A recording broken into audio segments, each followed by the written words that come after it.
1980년대와 2000년대 사이에 출생한 사람들을 MZ세대라고 부릅니다. 밀레니얼의 M과 제네레이션의 G를 합친 말이라고 되어 있죠. 우리말로 한다면 새천년 신세대 이렇게 얘기를 합니다. 이들은 무조건 위에서 얘기한다고 복종하지 않아요. 본인의 생각과 이치에 맞을 때에 순종합니다. 가치가 있다고 판단될 때에 행동을 하게 되죠. 이들은 디지털 환경에 굉장히 빠릅니다. 핸드폰, 아이패드 이런 등등에 엄청나게 빠르죠. 그리고 개인 중심 생활을 추구한다는 것이 특징이기도 합니다. 특히 MZ세대들은 어른들처럼 과거의 고난과 어려움과 궁핍을 경험하지 못했습니다. 그래서 한쪽으로는 굉장히 자유롭고 신선하기도 합니다. 하지만 다른 한쪽으로는 굉장히 이기적이어서 공동체 생활에 빨리 적응을 하지 못하고 또 이해하기도 힘든 세대가 MZ세대라고 얘기들을 합니다. 그런데 사실 우리 민족처럼 비참했던 일제강점기 시대나 또 6.25의 고난과 이 어려움의 궁핍을 경험한 어른들은 굉장히 고생들을 많이 했죠. 제가 살던 시대에는 정말 먹을 것이 없었어요. 처절하게 살았다는 얘기입니다. 먹는 것 하나에만 매달렸어요. 다른 거는 생각할 여지가 없죠. 저는 가끔 화장실에 가는데 옆에 있는 분이 볼일을 보고 가서 이제 손을 닦습니다. 그러면 저는 한 장만 딱 빼가지고 왼손, 오른손, 가운데 손가락까지 다 닦아서 버립니다.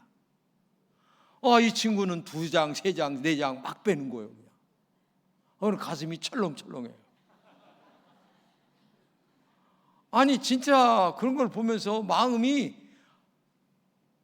지난번에 우리 서울에 있는 손자들이 왔는데 화장지를 하나 제가 두루마리 화장지를 가르쳤어요. 근데 저녁에 보니까 다 끝났어. 아니 얘들은요 이걸 그냥 둘둘둘 말아요. 그냥 가슴이 철렁거려.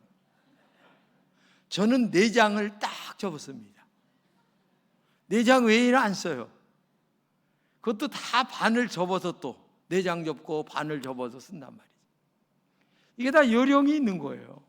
근데 요즘 아이들은 MZ세대들은 MZ세대도 그런데 그 위에 태어난 아이들은 얘기할 필요가 없죠. 오늘 본문 2절을 한번 이하를 보겠습니다. 이스라엘 자손의 세대 중에 아직 전쟁을 알지 못하는 자에게 그것을 가르쳐 알게 하려 하사 남겨두신 열국은 블레셋 5방백과 가나안 모든 사람과 시돈 사람과 바알 헤르몬 산에서부터 하맛 어구까지 레바논 산에 거하는 히위 사람이라. 이 말은 뭐냐면 이스라엘 백성들이 애굽에서 나와가지고 40년 광야 생활을 지나고 가나안 땅에 들어갔어요. 그러니까 40년 광야 생활 지난 사람들은 다 죽었죠. 출애굽한 사람들은 다 죽고 중간에 난 사람들 MZ세대들이죠. 한마디로 얘기하면. 근데 이들이 들어간 가나안 땅, 지금 이제 이스라엘 땅이죠. 근데 거기에 사람들이, 원주민들이 남아서 섞여 살게 되었다는 겁니다. 섞여서 살게 되었다는 거예요. MZ세대들이. 이걸 한마디로 얘기하면, 근데 왜 섞여 살게 되었느냐? 한마디입니다. 시험하려고. 근데 여기서 시험한다라는 말을 원문을 번역하면 어떤 사물이나 물건의 질이 좋은지 나쁜지 알아보려고, 이런 뜻입니다.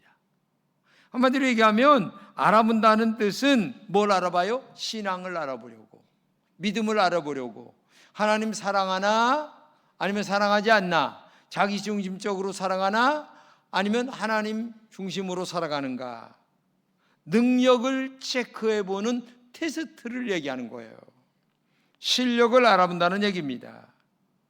그러면서 본문 2절에 아주 중요한 이야기가 나오는데 이렇게 얘기합니다. 이스라엘 자손의 세대 중에 아직 전쟁을 알지 못하는 자에게. 전쟁을 몰라요. 한마디로 얘기하면 배고픔과 어려움과 고난을 모르는 세대들에게 원주민들과 함께 거하면서 그들과 싸웁니다. 전쟁도 합니다. 고난도 겪어요. 어려움도 겪어요. 그러면서 뭘 알아요? 저 조상님들이 40년 동안 그저 여기까지 우리를 데려오느냐고 얼마나 고생했는가, 이거를 알게 하려고. 그러면서 그 고난을 통하여 조상만 아는 게 아니라 하나님이 어떤 분인가를, 이런 고생 속에 하나님이 또 인도하여 여기까지 왔구나 하는 것들을 알게 하려고 전쟁을 모르는 이 세대들에게 원주민들을 여기저기 남겨두었다, 이런 얘기입니다. 그러므로 이들에게 꼭 필요한 것이 있는데 뭐냐면 그것은 하나님께서 그것을 가르쳐 알게 하려 하사, 이 말입니다. 알게 하려 하사. 선조들의 고생, 전쟁이 얼마나 어려운 것인가, 힘든 것인가, 남겨준 원주민들과의 싸움 속에서 살아가는 그 일. 그래서 지금도 이스라엘은 싸우고 있잖아요. 그 남겨둔 원주민들과 지금도 싸우고 있는 거예요. 그들과. 이들은 전쟁을 모르지만 남아있는 원주민들과 전쟁을 해야 했습니다. 그 전쟁을 통하여 얼마나 삶이 고달픈가를 알아야 되고, 그 고달픈 삶 속에서 살아남는다. 누가? 하나님의 손에 의하여 살아남아서 너희들이 지금 살고 있다는 것이 얼마나 하나님의 은혜와 축복 가운데 살고 있나를 알아야 되지 않느냐, 이거를 지금 얘기하고 있다는 얘기입니다. 사실 우리의 부모님들은 정말 고생 많이 했습니다. 우리 세대에는 쌀이 부족했어요. 한마디로 얘기하면 먹을 것이 없었어요.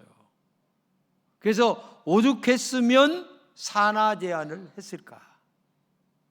그러다가 나중에 통일벼가 나왔는데 세상에 옛날에 한 15개쯤 되던 쌀을 그 한 포기가 나중에는 이게 50개도 넘어요.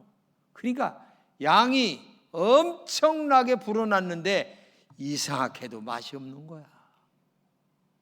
아마 통일벼 먹은 세대들은 통일벼의 그 맛을 아실 겁니다. 그러다가 나중에 아끼바리 먹었는데 이건 뭐 꿀맛도 보통 꿀맛이 아니죠. 상상을 못합니다.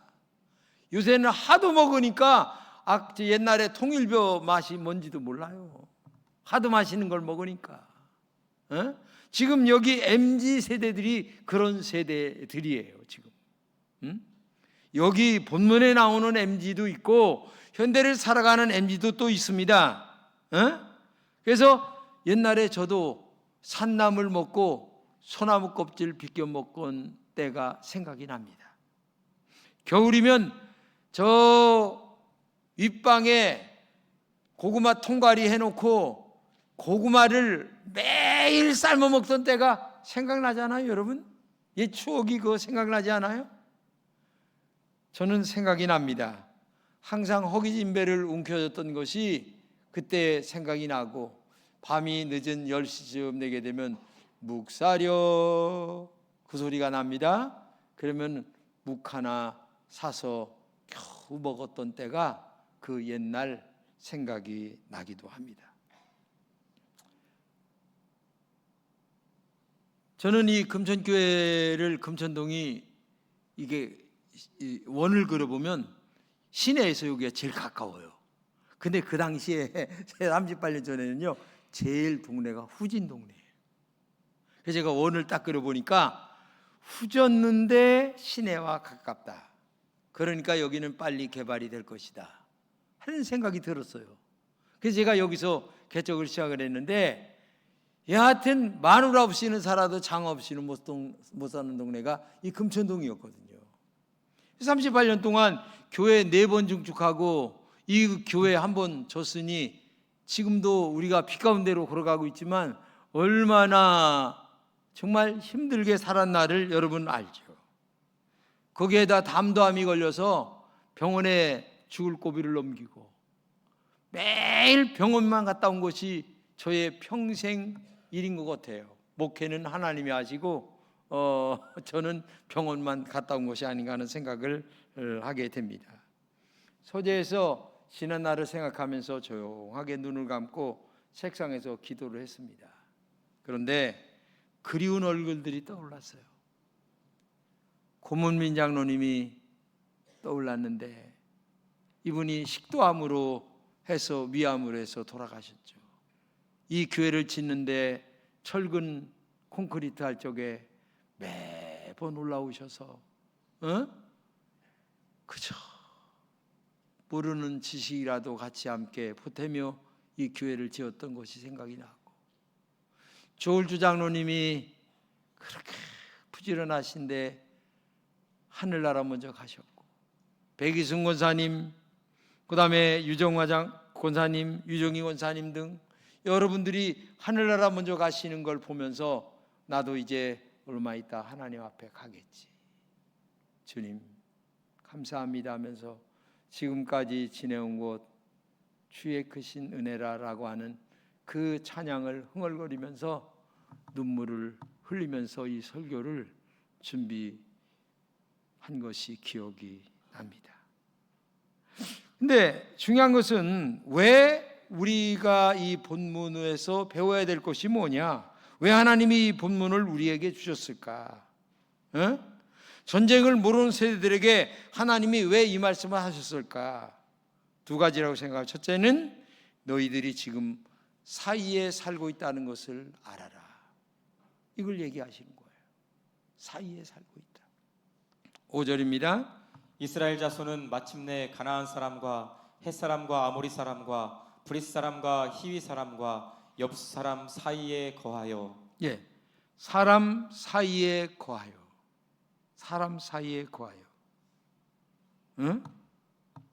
사이에 산다고 하는 말은 가나안 원주민들 사이에 살아가는데 그들의 영향을 많이 받는다. 다른 말로 얘기하면 그들의 문화를 나도 모르게 받아들이고 있다. 그런 뜻으로 지금 해석이 되는 거죠. 이스라엘은 애굽에서 노예 생활하다가 광야에서 유목민으로 살다가 여기까지 왔습니다. 그런데 가나안 땅에 와서 살면서 중요한 것이 있는데 그것은 뭐냐면 나는 하나님의 사람이라고 하는 정체성을 끝까지 지켜 나가는 것입니다.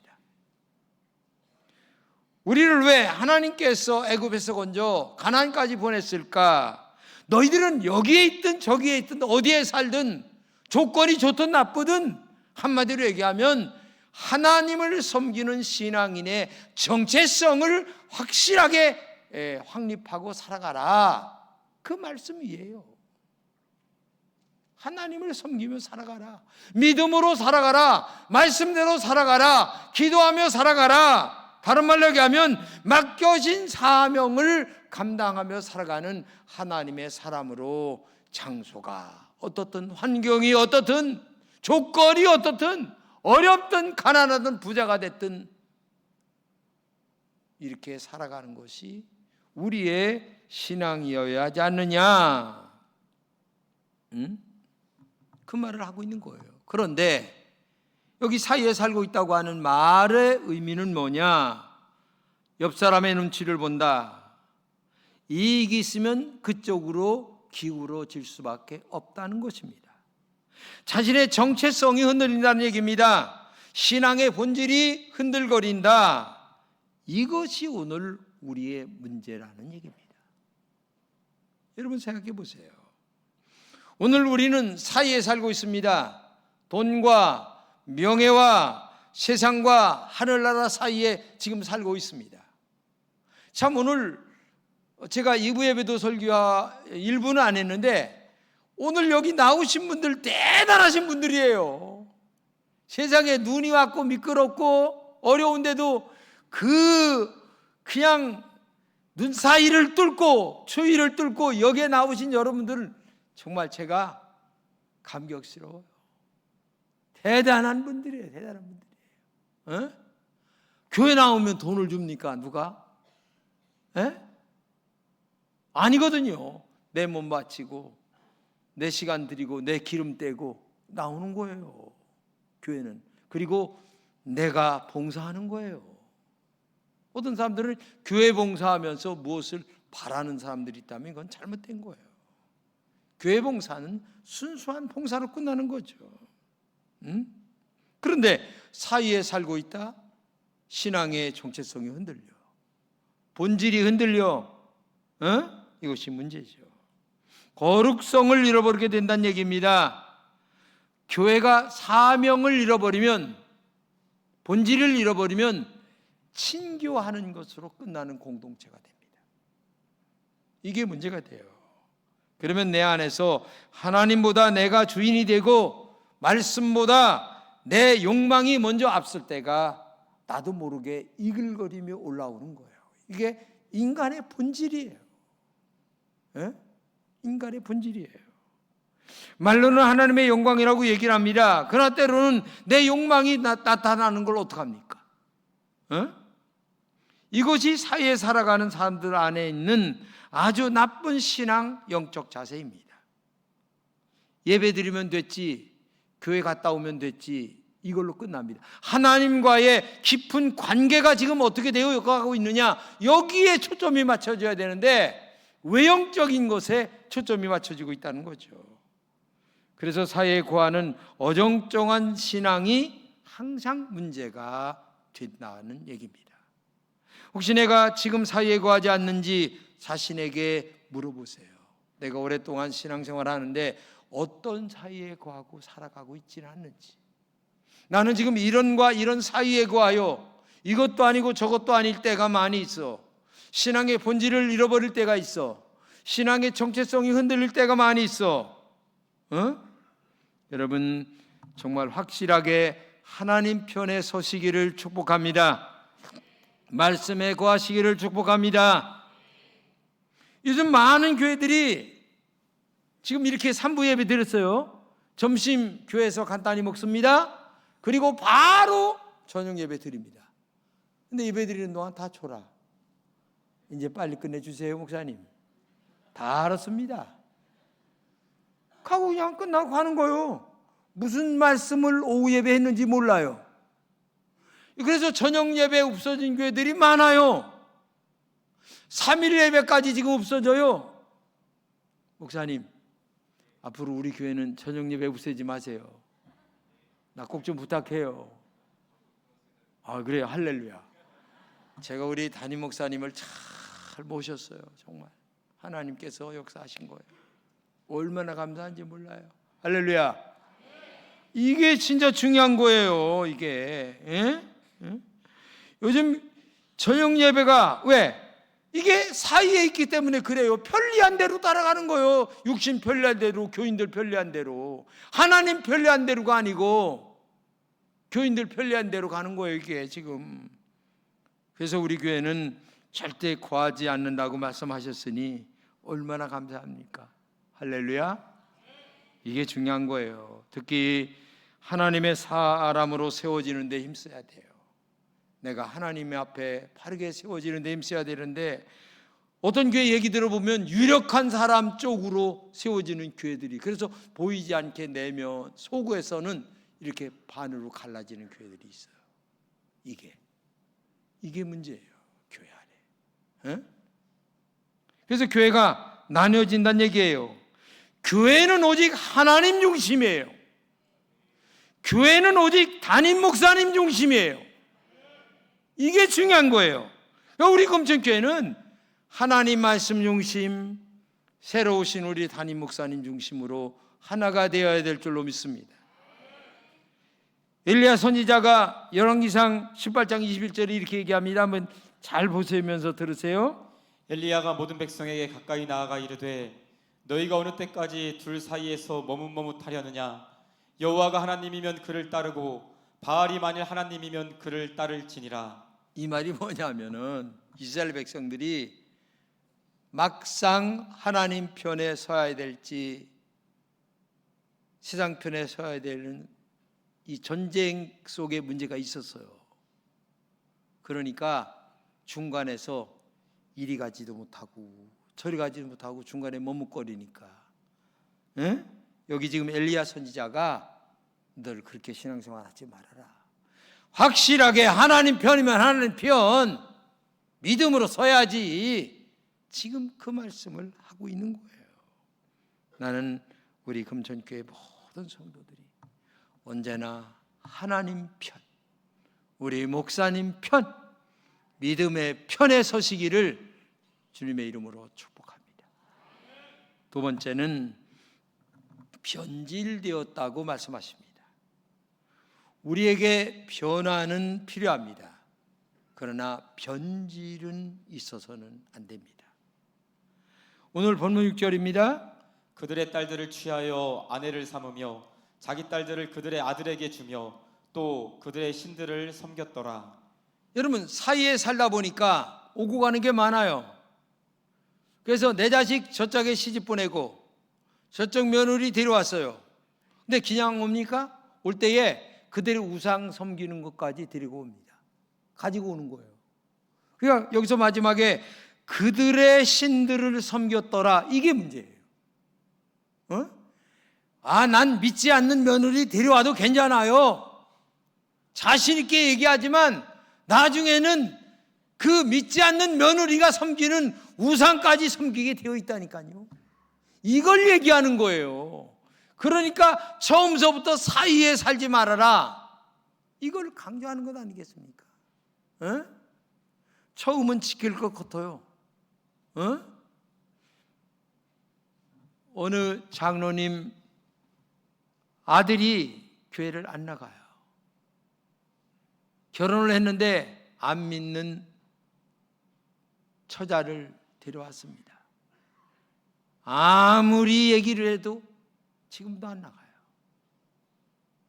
참 죽일 수도 없고 살릴 수도 없고 좀 속된 말로 환장할 노릇입니다. 이게 지금 현실의 사이에 있는 이 문화의 문제입니다. 사이에 사는 그러다 보니까 원주민들의 신을 나도 모르는 사이에 섬기게 되어서 한마디로 얘기하면 신앙의 변질이 왔다. 이게 문제죠. 그래서 하나님을 멀리합니다. 교회를 멀리합니다. 믿음보다 인간적인 방법이 앞서게 됩니다. 결국 영적으로 파산이 되는 거예요. 그러므로 힘들고 어려워도 오직 정말 하나님 편에 서는 하나님만 섬기는 여러분 되시기를 진심으로 축복합니다. 요즘에 심각한 문제들이 뭐냐면 미디어 중독입니다. 저는 주일날은 아예 핸드폰을 안 가져와요. 왜냐하면 나도 모르게 핸드폰 보게 돼 있어요. 보세요. 아이들이 유아기 때부터 미디어에 중독이 되는데 핸드폰, SNS, 유튜브, 넷플릭스 그저 집에서 종일 스마트폰만 쳐다보고 텔레비만 보고 이게 현실이에요. 그러면 영이 죽고 깊은 생각이 없어요. 깊은 생각이 없는데 어떻게 하나님 편에 설 수가 있겠어요? 안 된다는 얘기예요. 무엇보다도 먼저 그의 나라와 그의 의를 구하라 하신 이 말씀이 우리의 믿음이어야 될 줄로 믿습니다. 그때 하나님이 인도하실 줄로 믿습니다. 아브라함은 100세에 낳은 아들을 바치라고 했을 때에 지체 없이 사흘 길을 걸어가면서도 하나님 편에 섰더니 하나님이 미리 예비하신 은혜의 역사가 있었음을 성경을 보고 우리는 압니다. 사이에 사는 것은 정말 위험한 것입니다. 사탄의 밥이 될 수도 있기 때문에 그렇습니다. 힘들어도 믿음으로 그저 또박또박 한 걸음씩 한 걸음씩 걸어가는 그런 은혜가 있기를 축복합니다. 하나님이 새를 만드셨어요. 근데 새를 만들고 난 다음에 날개를 달아줬는데 날개가 새끼가 무겁다고 투덜거리는 거예요. 그래서 그냥 이 무거운 날개 왜 줬냐고 그냥 막 이렇게 투덜거리면서 얘기를 하는데 이게 웬일입니까? 어느 날 이걸 이렇게 흔들다 보니까 샥 날아가는 거예요. 그러니까 밑에 있던 동물들이 쳐다보면서 부러워가지고서. 여러분, 때로는 큰 날개도 있고 때로는 작은 날개도 있습니다.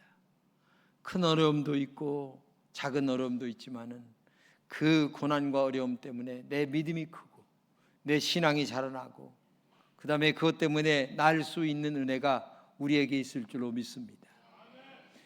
이 원주민들 때문에 신앙이 떨어지는 사람도 있지만 원주민들 때문에 오히려 믿음이 커서 하나님 편에 더 확실히 서서 하나님의 축복 가운데 살아가는 사람들이 훨씬 더 있을 수 있다는 얘기입니다. 그러므로 사이에 구할 수밖에 없는 조건 속에 우리가 지금도 살고 있지만 내가 비록 지금 사이에 살고 있어.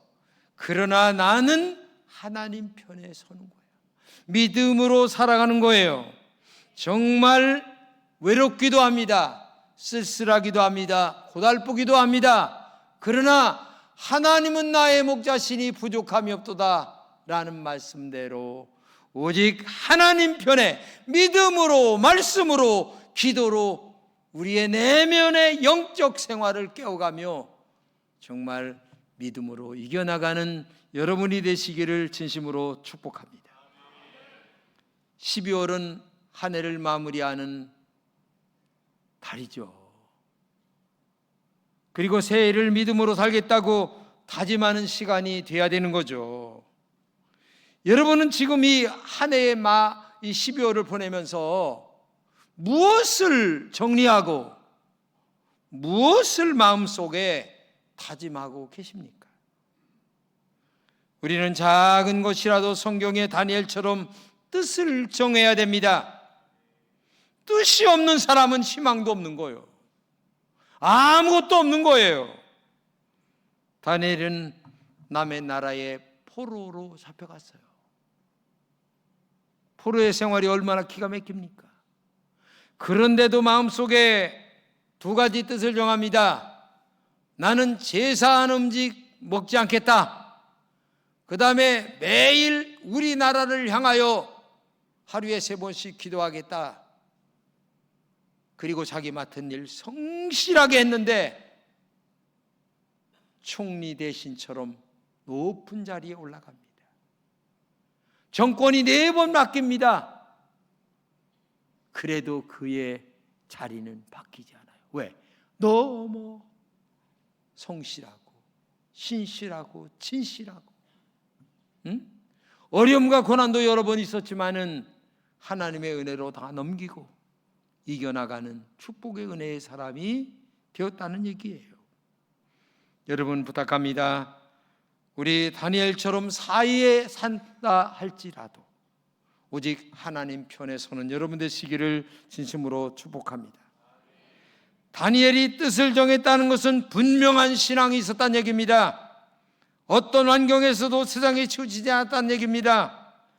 그리고 기도를 통하여 하나님과 영적인 관계를 계속 맺으며 하나님의 음성을 듣고 그대로 믿음으로 살았더니 하나님의 인도를 따라 정권이 4번 바뀌어도 그의 직책은 바뀌지 않고 높은 자리에서 하나님과 동행하며 많은 영향력을 행사하는 하나님의 사람으로 평생을 살게 되었다고 하는 그런 이야기입니다.